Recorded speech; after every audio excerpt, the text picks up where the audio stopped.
উপন্যাসের উদ্ভব। গল্প শোনার আগ্রহ মানুষের সুপ্রাচীন। প্রাগৈতিহাসিক কাল থেকে মানুষের এই আগ্রহের ফলেই কাহিনীর উদ্ভব। তখন প্রাকৃতিক শক্তির প্রতীক হিসেবে মুখে মুখে প্রচলিত গল্পকাহিনীর বিষয় হয়ে ওঠে দেবদেবী, পুরোহিত, গোষ্ঠীপতি ও রাজাদের কীর্তিকাণ্ড।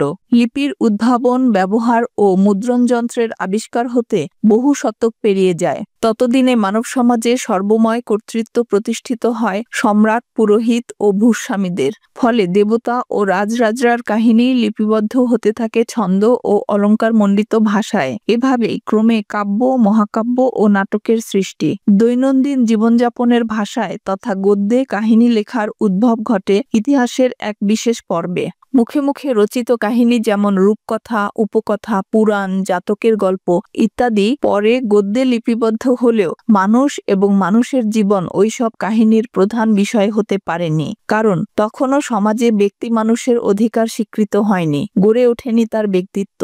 ফলে কাহিনীতে ব্যক্তির প্রাধান্য লাভের উপায়ও ছিল অসম্ভব। ইউরোপে যখন বাণিজ্য পুঁজির বিকাশ শুরু হয় তখন ধীরে ধীরে মধ্যযুগীয় চিন্তাভাবনা, ধ্যান ধারণার অবসান ঘটতে থাকে। খ্রিস্টীয় 14 থেকে 16 শতকে ইউরোপীয় নবজাগরণ বা রেনেসাঁসের ফলে সমাজে প্রতিষ্ঠিত হয় জ্ঞান ও মুক্তবুদ্ধির চর্চা, বিজ্ঞান ও যুক্তি নির্ভরতা, ইহজাগতিকতা এবং মানবতাবাদ। ক্রমে যা হয়ে ওঠে শিক্ষিত সমাজের সচেতন জীবনযাপনের অঙ্গ। রেনেসাঁসের মধ্য দিয়ে রাষ্ট্র থেকে ধর্মকে বিচ্ছিন্ন করে সেকুলারিজম প্রতিষ্ঠিত হলে বিজ্ঞান ও দর্শনের অগ্রগতি বাধাহীন হয়ে ওঠে। এরই ধারাবাহিকতায় বাণিজ্য পুঁজির বিকাশ আরম্ভ হলে সমাজে বণিক শ্রেণীর গুরুত্ব বৃদ্ধি পায় এবং রাজা, সামন্ত, ভূস্বামী এবং পুরোহিতদের সামাজিক গুরুত্ব হ্রাস পেতে থাকে। এরই পরিপ্রেক্ষিতে ভাগ্য নির্ভরতা পরিহার করে মানুষ হয়ে ওঠে স্বাবলম্বী, অধিকার সচেতন এবং আত্মপ্রতিষ্ঠায় উন্মুখ। এভাবে 1789 সালের ফরাসি বিপ্লব, রাজতন্ত্রের উচ্ছেদ এবং আমেরিকার স্বাধীনতা অর্জনের ঘটনা মানবাধিকার প্রতিষ্ঠা ও গণতন্ত্র চর্চার পথ খুলে দেয়। সমাজের পরিপ্রেক্ষিতে গুরুত্বপূর্ণ ব্যক্তি মানুষ এবং ব্যক্তির জীবনই হয়ে ওঠে সাহিত্যের প্রধান বিষয়। এভাবেই ব্যক্তির অধিকার প্রতিষ্ঠা ও সমাজ পরিবর্তনের পটভূমিকাতেই উদ্ভব ও বিকাশ ঘটে উপন্যাসের। অবশ্য এর পরবর্তী কয়েক শতকেও পৃথিবীর নানা দেশে রচিত হয়েছে বিভিন্ন কাহিনী গ্রন্থ, যাতে ব্যক্তির জীবন, তার অভিজ্ঞতা, তার সুখ দুঃখ, আনন্দ বেদনা, স্বপ্ন ও স্বপ্নভঙ্গ, তার আশা হতাশা ফুটিয়ে তোলা হয়েছে গভীর বিশ্বস্ততার সঙ্গে।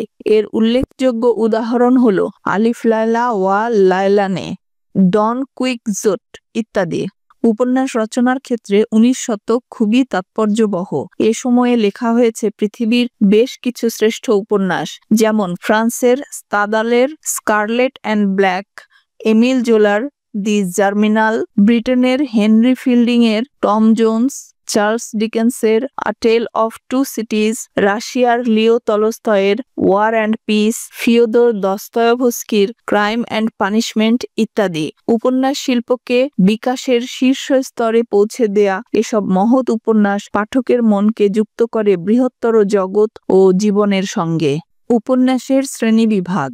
উপন্যাস বিভিন্ন প্রকারের হতে পারে। কখনো তা কাহিনী নির্ভর, কখনো চরিত্র নির্ভর, কখনো মনস্তাত্ত্বিক, কখনো বক্তব্যধর্মী। বিষয়, চরিত্র, প্রবণতা এবং গঠনগত সৌকর্যের ভিত্তিতে উপন্যাসকে নানা শ্রেণীতে ভাগ করা যেতে পারে। যেমন সামাজিক উপন্যাস। যে উপন্যাসে সামাজিক বিষয়, রীতিনীতি, ব্যক্তি মানুষের দ্বন্দ্ব, আশা আকাঙ্ক্ষার প্রাধান্য থাকে তাকে সামাজিক উপন্যাস বলা হয়। বঙ্কিমচন্দ্রের কৃষ্ণকান্তের উইল, রবীন্দ্রনাথের চোখের বালি, শরৎচন্দ্রের গৃহদাহ, নজিবুর রহমানের আনোয়ারা, কাজী ইমদাদুল হকের আব্দুল্লাহ, সৈয়দ ওয়ালিউল্লাহর লাল সালু প্রভৃতি সামাজিক উপন্যাসের উদাহরণ। ঐতিহাসিক উপন্যাস।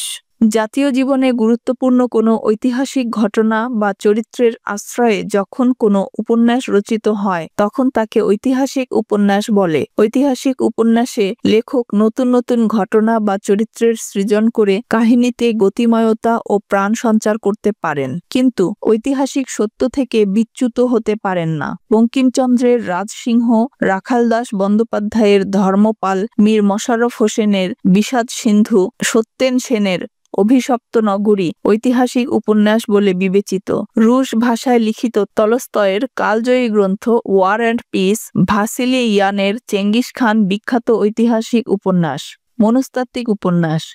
মনস্তাত্ত্বিক উপন্যাসের প্রধান আশ্রয় পাত্রপাত্রীর মনোজগতের ঘাত সংঘাত ও ক্রিয়া প্রতিক্রিয়া, চরিত্রের অন্তর্জগতের জটিল রহস্য উদ্ঘাটনই ঔপন্যাসিকের প্রধান লক্ষ্য।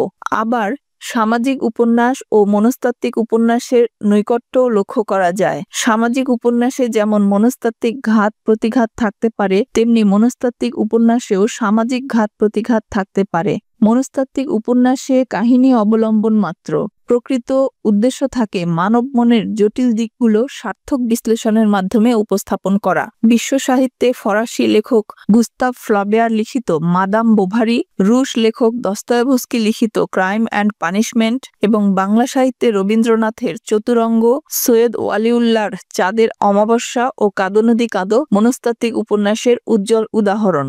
রাজনৈতিক উপন্যাস।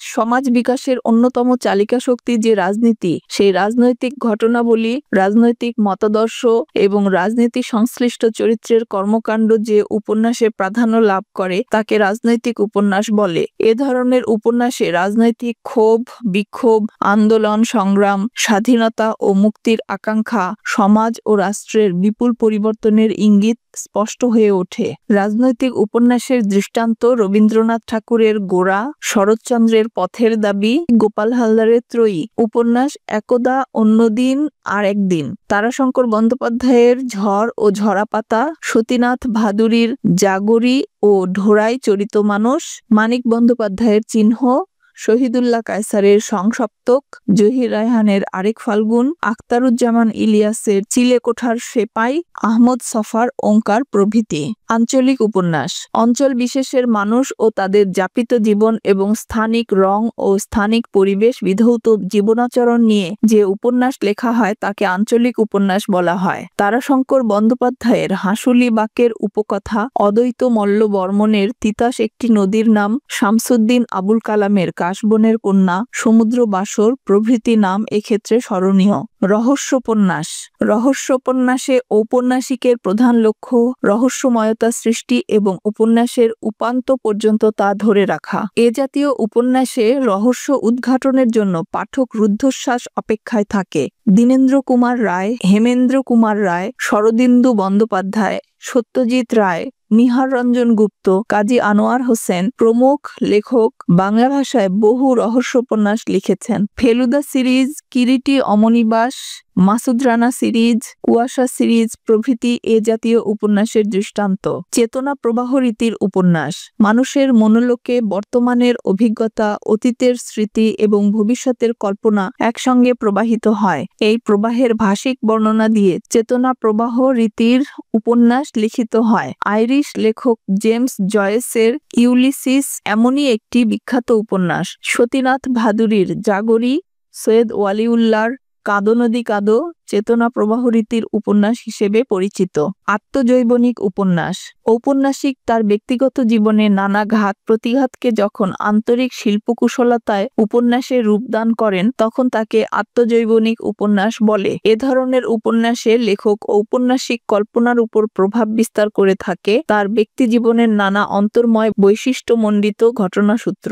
অপরাজেয় কথাশিল্পী শরৎচন্দ্র চট্টোপাধ্যায়ের শ্রীকান্ত, বিভূতিভূষণ বন্দ্যোপাধ্যায়ের পথের পাঁচালী, অপরাজিত এ ধরনের উপন্যাসের দৃষ্টান্ত। রূপক উপন্যাস। সাহিত্যের রূপকাশ্রয় কোনো ব্যতিক্রমী ঘটনা নয়, তবে কখনো কখনো ঔপন্যাসিক তার রচনায় উপস্থাপিত কাহিনী কাঠামোর অন্তরালে কোনো বিশেষ ব্যতিক্রমধর্মী রূপকাশ্রয়ী বক্তব্যের সাহায্যে উপন্যাসের শিল্পরূপ প্রদান করেন। এ ধরনের উপন্যাসকে রূপক উপন্যাস বলা হয়। প্রখ্যাত ইংরেজ লেখক জর্জ অরওয়েলের রূপক উপন্যাস অ্যানিম্যাল ফার্ম, যেখানে পাত্রপাত্রী মানুষ নয় জন্তু জানোয়ার, রূপক উপন্যাস সৃষ্টিতে শওকত ওসমান গুরুত্বপূর্ণ ভূমিকা পালন করেছেন। তার কৃতদাসের হাসি, সমাগম, রাজা উপাখ্যান, পতঙ্গ পিঞ্জর রূপক উপন্যাসের সার্থক দৃষ্টান্ত।